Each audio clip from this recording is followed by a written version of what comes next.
ఈ క్వశ్చన్ అనేది రీసెంట్ గా జరిగిన ఆర్పిఎఫ్ ఎగ్జామినేషన్ లో అడగడం అయితే జరిగింది. ఒకసారి క్వశ్చన్ ఏంటో చూద్దామండి. Who is considered the facto executive authority at the state level in Indian parliamentary system అంటున్నారు. ఇండియా అనేది ఏంటి, పార్లమెంటరీ సిస్టమ్ అని చెప్పేసి క్వశ్చన్ లోనే ఇచ్చారు.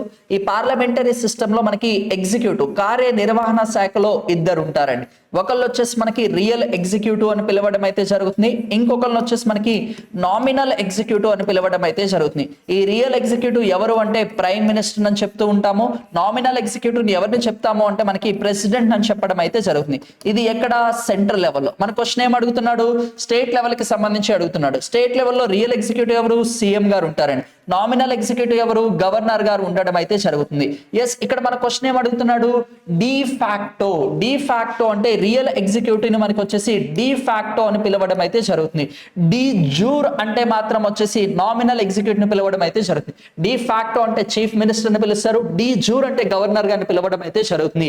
ఎస్, మన క్వశ్చన్ డిఫాక్టో అడిగారు కాబట్టి మనకి చీఫ్ మినిస్టర్ గారిని పిలవడం అయితే జరుగుతుంది. చీఫ్ మినిస్టర్ ఎందుకు రియల్ ఎగ్జిక్యూటివ్ అని పిలుస్తారు అంటే, రియల్ బాస్ అని ఎందుకు పిలుస్తారు అంటే, is directly elected by the people అని చెప్పుకోవచ్చు. He was the head of the government అని కూడా చెప్పుకోవచ్చు.